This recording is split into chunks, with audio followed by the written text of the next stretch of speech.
Oh yes, this is the Hardcore Marketing Show. I'm Casey Cheshire, your host for this epic journey. Today's show is sponsored by Ringmaster, on a mission to launch B2B podcasts that create relationships, generate revenue, and drive growth. Ringmasterlive.com. Bam.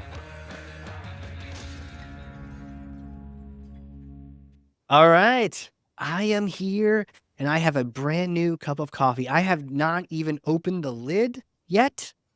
And I'm going to need this coffee today because my guest is a powerhouse of strategy, and I can't wait to learn from her.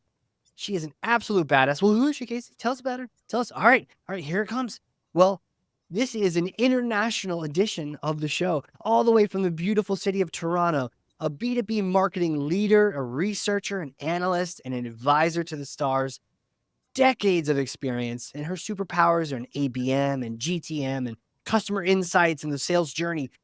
Great talk. I could spend shows themselves on each one of those topics. Principal Research Director at Infotech and also Principal at Geller Strategic. Julie Geller, welcome to the show. Oh, wow. What an intro. Thank you so much. I really appreciate it. Yeah.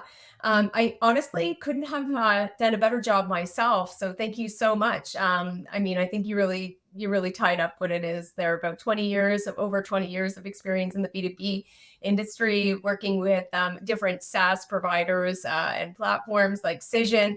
So absolutely, ABM is definitely what's on my radar. It has been for more than 10 years. So I'm glad to see that that's been a really big focus, especially recently. Yeah. So I can't wait to dive into those topics and GTM and all the good stuff. Heck yeah. All right. Well, I need to pass you this thing. It's really heavy. Ugh, okay, here we go. Thor's hammer. Great. Go ahead and grab that. Yep. Okay. You got it? Yep. Okay, Got there it. you go. All right, take Thor's hammer and smash for me some kind of marketing myth, bogus strategy, misconception. Set the record straight once and for all. You know what? I'm going to have to talk about the thing that I've been doing very recently, and a lot of clients that I've been working with have been concerned about, which is this whole motion or dual motion of PLG to ABM. And I really do feel that a lot of the clients that I've been speaking to are kind of isolating these motions, and they really honestly should be looking at how they work together within that user journey. So, when you have a buyer journey that's set out where it's just looking at this is how we're onboarding that one individual. It really does then get to an enterprise play at some points. You're going to want to start to incorporate ABM. And I really wish that was a thing that we could talk about at the very beginning, because I think it would make the strategy and planning for the business so much easier. Talk to me about what's happening. People are just, we always talk about busting through silos, but it sounds like our go-to-market motions and our initiatives are just, they're siloed as well. And we don't think about the big picture. How does this happen?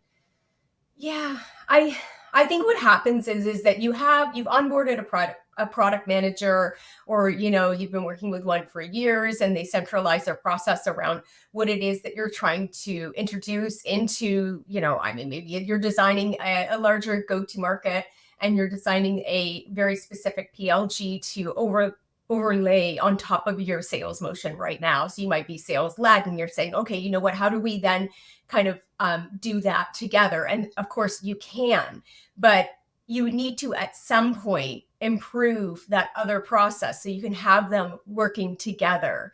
So I really do think that if they were to look at both of those motions and not just sort of in a bubble, it would help not just centralize around what we need for PLG, but also the budget for both of them, because they're quite heavy lifting. So it's something that you're going to want to probably plan out in stages, but be aware of when that trigger point happens within the journey. Okay, right. It's at this point of consideration that we know that we need to start to invite the larger buying committee in and consider what their needs are going to be. Because if we have a champion and the champion is not supported, then they're not going to be able to carry that through, and they're not going to feel confident to sell it through, which is obviously, key. Oh, 100%. And I think everyone can relate to, if you're in sales, can relate to having a great champion in an organization, and they are just not, they're just they are not the decision maker. They are not really much else other than just, they love your product and they want a champion. But if you just stay so fixated on them, they don't have budget coming out of their ears, right? And so you're going to fall flat on your face. And for those in marketing hearing that, that's what people are experiencing if you don't have these things connected. I love the idea of the dual motion. Where did this concept come up with? Was it just like obvious to you that things were disjointed and you like, we got to fix this? Or where does that come from? Yeah, exactly. Actually, it's something that I've been working on for quite some time. I'm writing up a paper as we speak on it. Oh, cool. The way that I want to sort of assess it with clients that I work with is introducing this idea of align. So I bring in this align framework to help guide the conversation to the, how are we going to map the planning to this journey, and what do we think about first? Because it is just boiling the ocean, isn't it? I mean, Right. yeah. So I mean, for me, just very quickly, I'll kind of introduce what Align is. So Align is a strategic framework that, again, it just guides you through how you're going to create this dual motion. So A is Okay. for account-led prioritization. And this is looking at it straight from PLG. So basically what you want to do is you want to say, okay, now I know I have onboarded this user, but most of the time what happens is we look at the user and we look at them with a microscope and say, okay, this is the title, this is the seniority potentially of this particular role, and this is who I need to pay attention to. But all organizations are structured differently, and of course you don't know who's bringing decision makers those those sort of criteria that they can consider. And Sure. often it is those people that will push the envelope, especially if they feel passionate and they want to back that decision.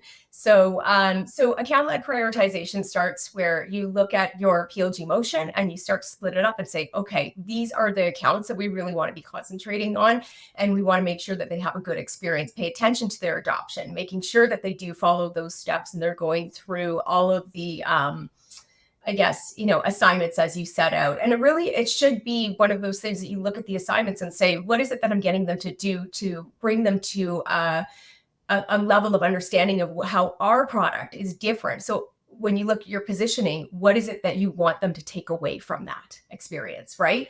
Making sure Right. that they've had that and prioritizing those individuals. You can do that through, some sort of email program. You can have that high touch as well if you have the sales team to be able to do that. But yeah, I think that looking at slicing and dicing those kinds of accounts would really probably impact bottom line from what I've seen a lot quicker. So there's that. Real quick, do you have like a cheat code when it comes to uh, targeting and just isolating Mhm. the who you want to prioritize? Because I think people say that they want to target X group, but then it ends up being everybody. They want to target everybody. Yeah, yeah. You know what? And that is true. I think that going through a proper ICP is a Mm. really difficult thing for businesses. I think that all companies want to do this, and they may even think that they are doing this. But often when I talk to clients, they haven't tiered out their audience. So there is no tier one and tier two, and then potentially tier three emerging market. And that's a really big I think a skip in the step. And the reason why is because Great. often these companies will go out, like you said, they kind of like pool this whole target together and they're like, oh yeah, I want to go out. These are the people that I want to be targeting. That's great, except for the fact that you're now testing with your tier ones. Is that what you want to do? It's probably not. It's better now to go to those tier twos and say, all right, let's launch toward those individuals going, if you look at it bottom up, really, is the ones that are sort of cream of the crop. Maybe what we want to do is go after that bottom of the list first. So segmentation is really important. And I do find that a lot of marketers kind of, yeah, like you said, they dump it in into that one. Yeah, I mean, we could do a whole show on that, but that was a huge takeaway for me. The idea of testing on your second tier. Like, duh. Like, how many times have I just focused so much on tier one, including in focusing my innovation and trying new things on them? It's like, no, try that on your tier two, prove the concept, and then bump it up to one. Smart. Exactly. That's so smart. Exactly. Yeah, yeah. It's been a really good technique for sure. So I'll take you into L. So we did our Yeah. areas, our L. So our L is leadership identification. So this is where you will look at the entire buying committee and those influencers within the buying committee. So really take a moment to examine that. Now, if you have a more sophisticated system, you might even have an ABM system that you're using or platform, or maybe you have even just some intent turned on. That could be a really good place to start to, I guess, explore what the data looks like, and then create certain kind of actions within those steps so that you are ensuring that you not only recognize, but maybe you have like triggers of events that will happen when you know that those people become involved in the project or involved in whatever it is that you're getting that champion to do. So one example of that could be sharing a dashboard, right? So do they enter the dashboard? Are they checking out some of the results? Maybe they're not going to do that. And that they're really busy. They don't tend to do that. You don't have any data to prove that they do. So you're going to send them off an email, and in the email is going to be a snapshot of it with a report or something interesting that they can look at and just catches their eye. So how are you engaging the rest of the committee for that individual? So not just identifying, but also planning. Yeah. The idea of the triggers is also huge. Just listening for certain things to happen, and then everyone's aligned on that's when we're going to fire off this message, or that's when we're going to get these people involved. We're going to expand to the entire buying committee. It's so smart. Yeah, absolutely. I mean, I think that we tend to forget. We forget about all of the things that champion needs to do, and it's a lot. They really need support. And then I hear sales, of course, and rightly so. They're like, "Why are we stalled out in the middle?" I mean, it's always a Mm. consideration, or whatever those sort of steps that it's just sitting in that funnel. And I often find that most of the, I guess, individuals that I deal with, they're either complaining about top of the funnel or they're complaining about more like that mid funnel. So, by the Yeah. time we get to that end of funnel, the renewal process tends to be pretty decent for a lot of companies. So, yeah, all in all, that's what it looks like. Okay. Yeah. So we'll move on to step 3, right?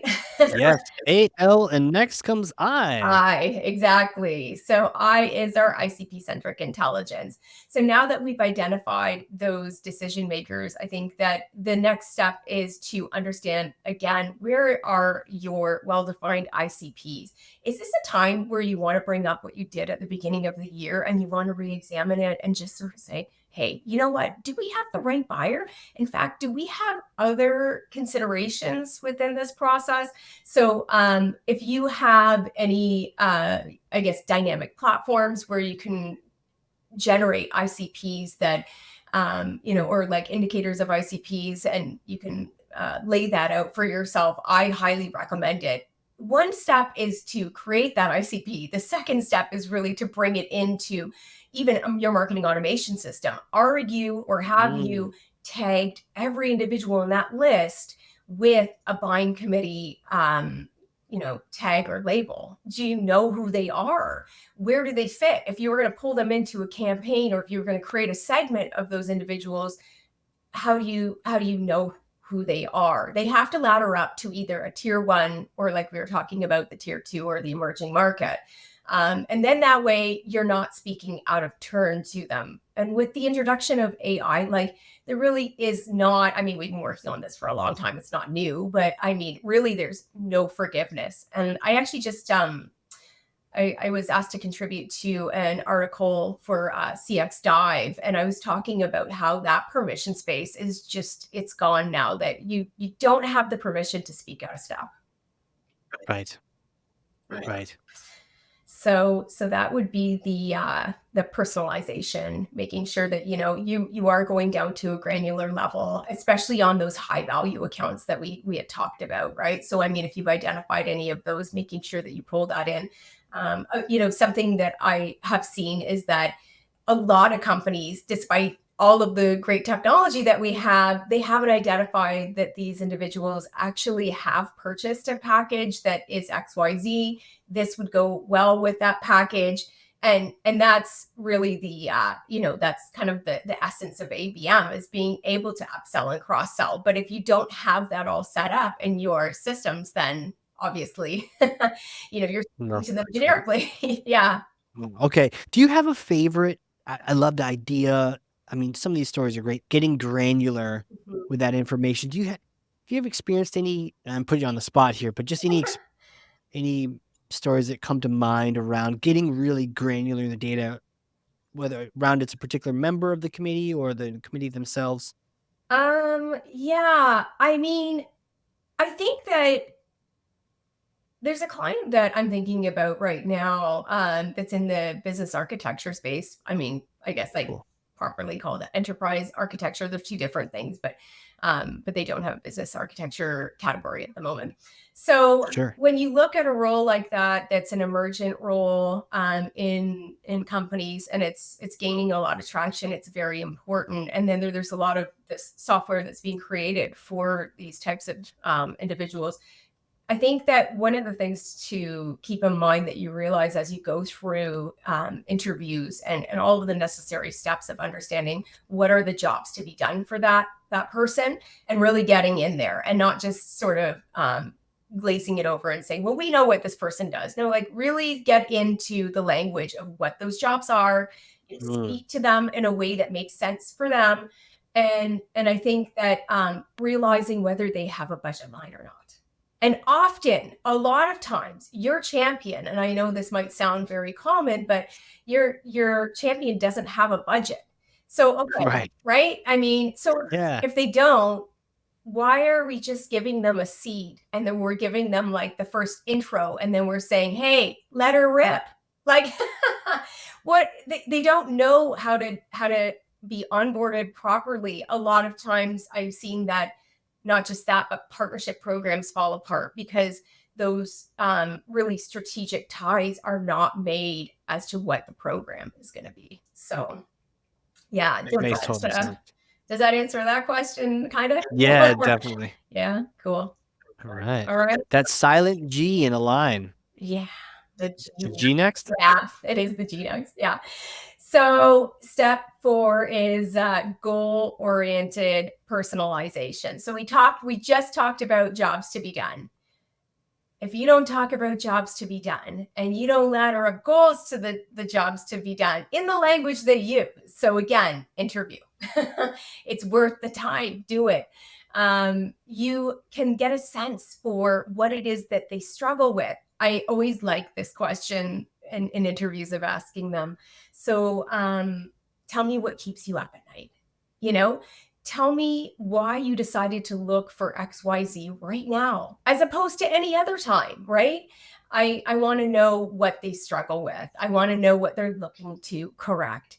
And this is where you can look at, okay, when I really detail out those campaigns, am I doing landing pages that speak to that? Are we going to try to test those kinds of messages so we understand our user better? What is your strategy to help create that environment for them where they know that this is the right thing for them?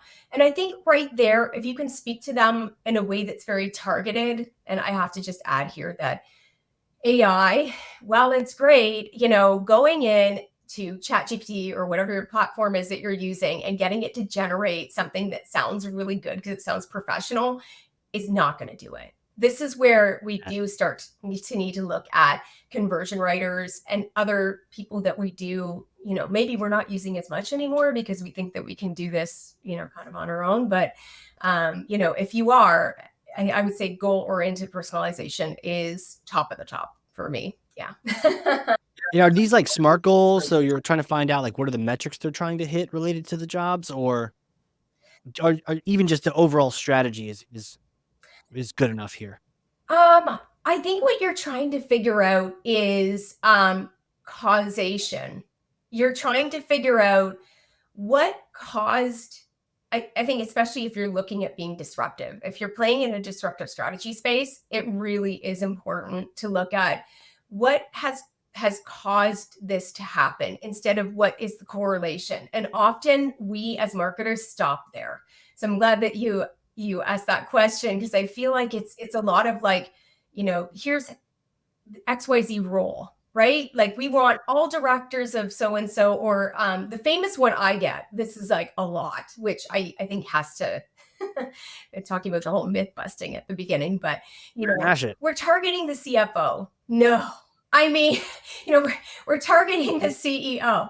Really, like that's not going to be the answer. So, I mean, if you look at this step in just even that way, right? You need to understand who it is that's going to be experiencing the platform. Create a proper experience and flow for that person and or that role, I guess. And then at that point, take a step back and say, am I speaking to what they need to get done? Not just on a professional basis, but also their personal goals too. I mean, you want to be considering, are they looking at standing out?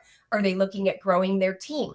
Are they looking at increasing budget line for whatever else it might be that they're doing? I mean, Smart. really get Yeah. into that data. So, so when you were saying before about looking at specific data, that would be, kind of markers of what to look for. Man. Okay. That's great. I mean, that exactly answered what I was wondering about. And you brought up the interview too, the idea of just asking them questions. Yeah. Tell me more about that, and quick side trick if we can, because you even shared 2 great questions you love to ask. Yeah. Yeah. How often are you having these conversations? And Yeah, that's a good question. Yeah, you know what? I mean, I think that I know this is going to sound like, oh Lord, but okay, rotate, rotate your resources, people. Keep a right, quick list, and I think this is where you want to bring in CS too, right? Because they have daily touches with people, or whatever. I mean, regular, let's say. So if you have these CS folks that are reaching out to buying committees or your champion, make a list of anyone that says, I really like this, or I've had a lot of hard times with navigating XYZ. How can you look at that and say, hey, I can pull on this person later when I'm trying to do my, I know this sounds like a lot, but interviews twice a year. I really would. The market is changing really quickly. So yeah, so true. yeah, I would say that. And another thing is just really getting good at interviewing, I think, is a skill too. So this is, I think, looking at not just what did you like, what did you dislike, what do you think we can improve on, and then focusing on features. And that happens a lot in the SaaS space too, where it's like, oh, okay, our competitive set has this, we need to be planning all of these things. It may not ladder up to the goals of that particular role. It may just be that product manager or whoever thinking that they need to include all that functionality. Right. I mean, you're going to save yourself time. You're going to definitely save budget. You're going to save people from trying to cram things into a small period of time of development, if you can understand what it is that they are looking for and prioritizing by doing those interviews. So yeah, I mean, getting into the why now? Why did you decide to buy now is so important. Yeah. What kind of answers have you gotten to the why now? Surprising ones. Yeah. Yeah. What kind of surprises have you gotten?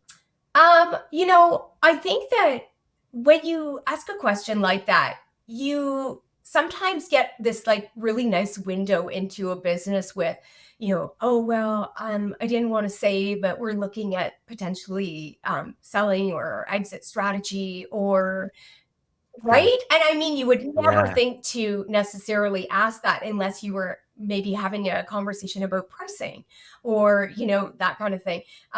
They might tell you that their partnership programs are not going so well. They have some system integrators they've been working with that they, tripped up and they really need to, whatever it is, make it easier.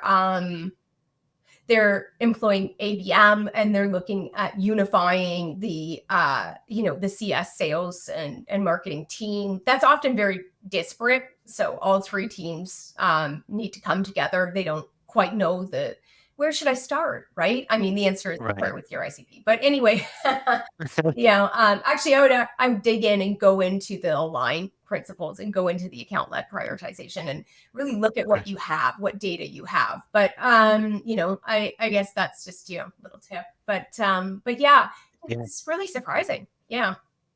Amazing. Yeah, we could talk all day about interviews and that kind of thing, but I'm dying to get to our final letter, if my spelling is correct. Yeah. The N. The N. And yeah. Okay. So this is a big one. And I know it's kind of a head scratcher too. Nonlinear engagement. So All right. plan your journey, right? Okay. So this is what I do is I go through planning the journey out in the steps that you would expect, right? That accord with the sales cycle. But also, I mean, I would look at if they don't do such and such. We know that nobody experiences a journey in a linear fashion. Right. I mean, when's the last time that you've stepped through things without skipping steps and saying, "I know this," Totally. or yeah, I like skip them on purpose sometimes. right? Just to throw a little like something interesting in there. Yeah. Right. I see you marketing. I'm gonna go over here. Track me now. Yep, exactly. Yeah. So, I think that, looking back at patterns is really important. I hope that in the future we look more at the data. I know that we're all talking about data. I don't know, I guess from my experiences, I can only speak, personally and what I see. But I do see that there's sort of a skip in the step of looking at how many times does that person go back to something that we thought they were past. So they might go through a stage of learning, but then we realize that they end up on the pillar page again. Why are they on that pillar page? Is it because they're showing somebody in the buying committee and it's like they're trying to remember how to articulate one of your value props? Is your positioning a little bit weak and it could do better somewhere? You know, Maybe there's just more material that you could put into these steps as optional. Yeah, like I guess looking at those sort of things. We talked earlier about how decision makers sometimes they won't look at dashboards or they won't do certain things. So I mean, plan for it and make sure that you have those steps kind of integrated. What if, I guess. Yeah. And I'm so glad you bring this up because, we don't follow the orders all the time. And so at least planning that things can go crazy Right? lets you still maintain some measure of control over it. You have certain things available. It's like a buffet or whatever the metaphor is, right? But it's it's available. You're still being helpful. You're still being helpful. It's all about utility. Yeah. Definitely.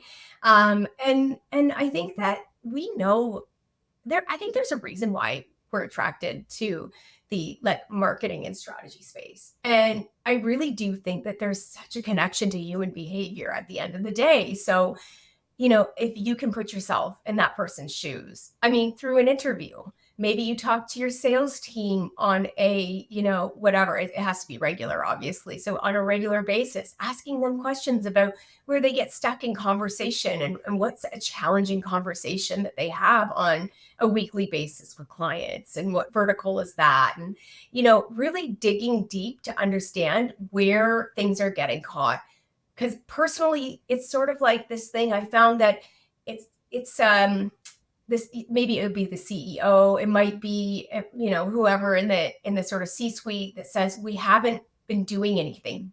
All of these prospects have been sitting here, this was an Yeah. opportunity and now it's just dust. Why did that Yeah. happen? That's such a huge question. And so if you can identify that, but then say, hey, you know what? We have enough evidence here to say this data here, we know that people are sitting. Why? Like question it, really get into it. We're curious people anyway. So I feel like it would feed that fire. Yeah. Oh, for sure. Step right on up. Right? I wanted to ask you about, I guess it's more of a kind of a sidestep, but the Sure. idea of the zero click content or the Right. the approach to content. Could Um, you sort of talk to that? Definitely. Yeah. So zero click content. So this is actually a great spot to talk about this. Non-linear engagement is also about thinking about where your clients are, where your prospects are, where are those conversations, and they're often not coming to your blog. And I know that there's been a lot of dialogue about not doing that anymore, like having this huge, honestly, love Neil Patel, nothing wrong there, but I mean, back in the day with Neil Patel and Eric Sue, and they used to just say content, content, content, let's flesh this out, let's get this really big. You'd have like a pillar topic and you do 60 pieces around that kind of thing. I'm not sure that is going to be important with the way that SEO is changing now, Sure. right? So I Yeah. really think utility is Mhm. important. Yeah. Yeah. Yeah. But so zero click, go where they are. I mean, we've been saying it forever. So zero click is getting to the, LinkedIn platform and really engaging and understanding what your social selling techniques are. A good friend of mine, actually, Jamie Shanks, that I worked with over at Cision, he wrote, I think it's Mastering Social Selling or Social Selling Mastery. That's what it's called. And that came out a few years ago. And I mean, it is so relevant. It's, Mm. yeah, I would suggest for every marketer and certainly anyone in sales for sure. But I mean, it's also about building profile too for you. So not only is it good for the business, but it's good for you to do. Yeah. Yeah. And it's like fundamental to just understand that. Right?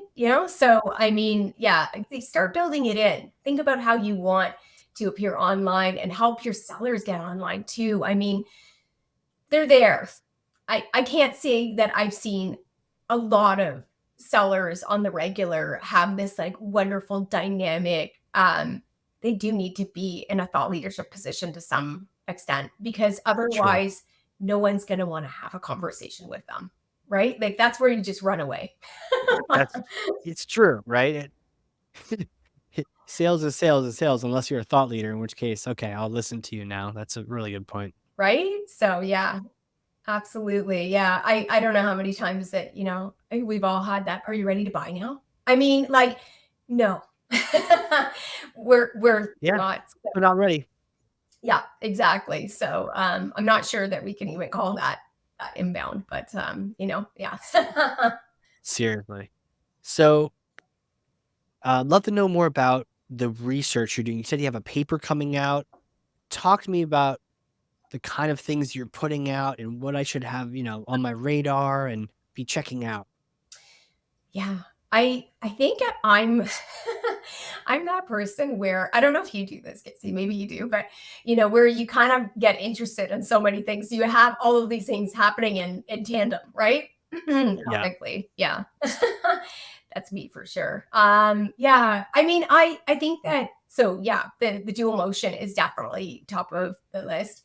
I'm so Mm. interested in CX experience. I've actually published quite a bit on the as a contributor, that is, to CX Dive. So just as it pertains to everything coming together, that really is the crux of ABM and always has been. So that's been my, Yeah. I've been engaged with that for a long time.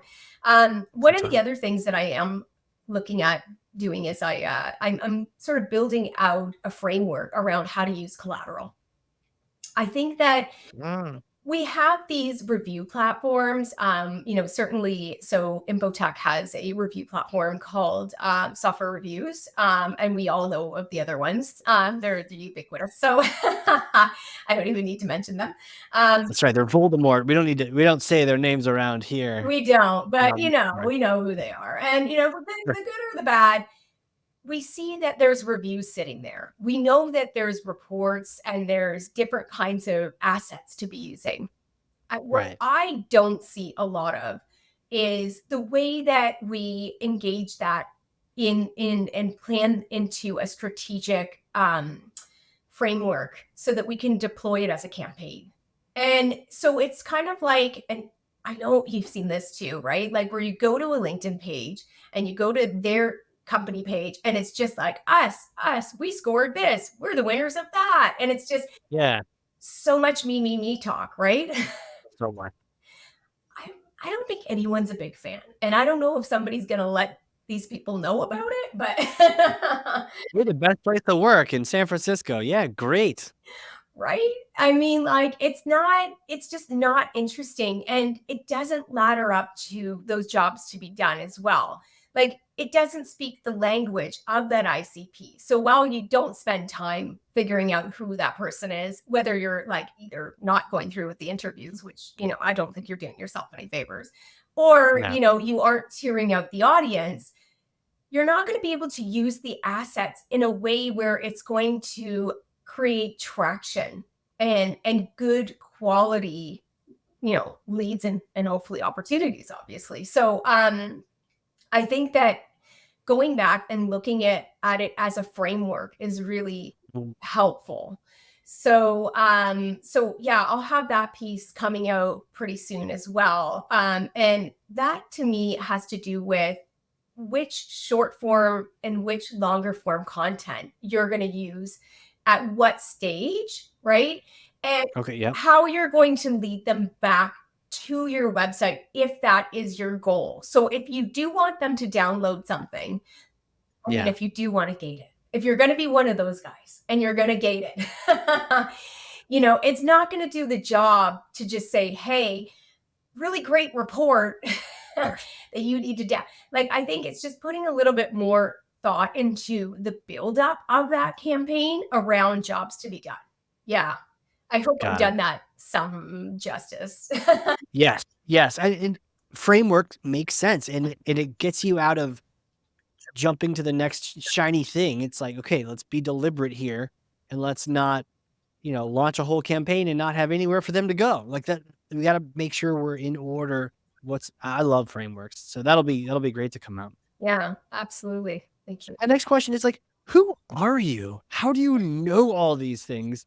Can you take me back in time, little Julie Day? Yeah. Did she know she was gonna be a marketing thought leader, a researcher, an analyst, and teaching people all about these things? Take us back in time. What was it like? Okay. I mean, I've always I'm like, okay, which way where do I go? When I was a Go child, far. yeah, Go far I back. know. No, I mean, I have always loved technology. I love anything that has to do with like, any kind of tech and platforms. And I remember I went to school. So after university, I did multimedia. Do you remember what it used to be called? Multimedia? Like, oh my Yeah, gosh. multimedia. Ooh, Ooh, yeah. yeah. It's kind of funny, how far we've come. But I guess I've always been interested in that. So I do a lot of reading. I dabbled a little bit in like database design and some programming and whatever else, trying to find my comfy spot. I ultimately ended up doing strategy, and that's really where I think that my sweet spot is. But I have Okay. also been involved in like interactive agencies. There was one that I helped to sell actually to Res Publica. So I went through that whole valuation period, and that was really fun and cool to learn about. Once in a lifetime type of opportunity. And then I started getting more into SaaS, and that's when I started with Cision, and I guess getting deeper into that environment of like monitoring. And then of course that was when social media was really on the upswing, and I guess it was a big deal at that point. So I mean, I was really, and it still is, obviously it's really not social media anymore. I kind of wish that we would rename it, to be Right. honest with you. But yeah, I've been involved, and I guess dabbled and interested in tech in so many different spaces that it's led me to where I am right now. But yeah, I don't know. Does that answer it kind of? Well, yeah, but like, so, I mean, I think you some sociology even before that. We're just Right. always interested in people and what makes them tick, or Well, yeah, actually, yeah, sorry. I mean, I did go to school for sociology, and actually I did a study with, I remember this too, a good classmate of mine who's a brilliant writer and journalist, Jen Ross. And so I got paired with her, and we did a study on eye encroachment. So I remember we were sitting in a hallway watching people pass each other for hours and just noticing how people kind of either notice or avoid. And so, I mean, that was definitely an afternoon of snacks in a hallway. I'll say that. So, yeah, human behavior has always been a big thing. I also did I was at conversion.com. It was called Wider Funnel at that time too, and they have a CRO program there, and of course they focus on human behavior as well, so behavioral science to be exact. And I thought that was fascinating as well. I mean, why we do the things we do is definitely the root of why I am in, marketing and strategy and business. I'm so interested. And I think that's why I'm always, I guess a little bit, I don't know how to say it. Like it's curious to me why people don't always want to do interviews. They feel put off by that. It's almost like they feel that their buyer or whoever they're going to engage, maybe it might be a past client. For me, I see it as an opportunity to engage in Yeah. conversation. And I do think Yeah. people like to be asked questions. So, but often what happens is that they just they don't want to go through with it. They don't want to do it. I'm always curious as to why, because I want Why? to do all Yeah. day long. Right. Yeah. Right. I mean, same here. We could chat all day long. We can bring up segmentation. We'll be here till noon, right? Oh, So, no, no. uh, I've got a bit of a hypothetical question for you now. All right. See, I may or may not have a time machine here in New Hampshire. So you drive on down a little bit over, you come visit, and we get some lobster and some beer, and we use the time machine, right? Right. But it's a particular kind of time machine where you get to go back in time and you get to visit yourself 4 days after getting that sociology degree, before the days of multimedia, and you get to talk to that Julie. What kind of things would you tell her if you had a few minutes? When I was getting toward the end of my program in sociology, I was like, what am I doing with this? Where Yeah. am I going to go? Like, I don't know. I mean, where do they use sociologists? I started to research it. And one of the first things that came up is like a prison guard. And Oh, I thought, no. I can't do this. What am I going to do? And I actually decided at that point that I was going to enroll and I was going to go to college for multimedia at that time, right? So I Okay. mean that was kind of a really, I think, good foresight. But I think I would tell that person, hey, you know what? Like follow your gut and your interests, and you're going to get to the spot that you need to be. Nobody can tell you. There's no career counselor, there's no career coach, sorry, career coaches. There's no maybe not for that anyways, perhaps something else. But I think that in order to understand yourself, it's really important to kind of dig a little bit deeper into why are you here, right? We're all put on Yeah. there for a reason. What is your reason? What are you passionate about? What do you want to give back? So, yeah, I think I would have probably at that point embraced the whole like technical portion of the program and not questioned these two things don't go together. Like that was always my thing at that point was like, I don't Yeah. know how I'm going to pair this with this education. But really it can be done and there's always like a doorway for that. So I think that's probably what I would have said. Yeah. Um Do you think younger you would listen to you now? Would she listen? yeah, for sure. She would. Yeah. Thank you for the thank you. I wasn't really sure what was gonna go on with the sociology. Thank you, thank you, thank you. Yeah, That's awesome. yeah, exactly. I think that a lot of especially like when you're at that age, you're impressionable and you think that people have answers for you. But they honestly they don't. You're on your own pathway and your what your career looks like is going to be unique. So there's no way of you to, sort of get that answer and have something and it's hard, right? Because I think we all like to plan, especially for something like that. Things are getting Hell yeah. expensive, they're getting harder. Jobs right now are a little bit thin. I mean, it's a kind of a nervous time. But Sure. the way that we all work it out, it will just come if you follow what it is that you want to do.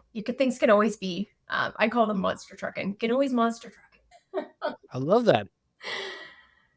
Taking my son to see the monster trucks. He's a fan. Awesome, awesome. Lots of energy. It's a good thing for sure. And you can use it. You can use it going forward. Now he's gonna have the visual for it. Yeah, exactly. exactly. Oh man, Julie, this is fantastic. Where can people connect with you? They want to reach out, get in the loop with you, ask you a question, all the kind of good stuff. Yeah, absolutely. I mean, please do, first of all. I know that, it's kind of one of those things that people they don't want to reach out. They're not sure what to say. Honestly, just reach out. And I love LinkedIn. I mean, LinkedIn's the platform. Definitely. Of course, there's many more, but that is the one that I'm the most active on. So yeah, feel free.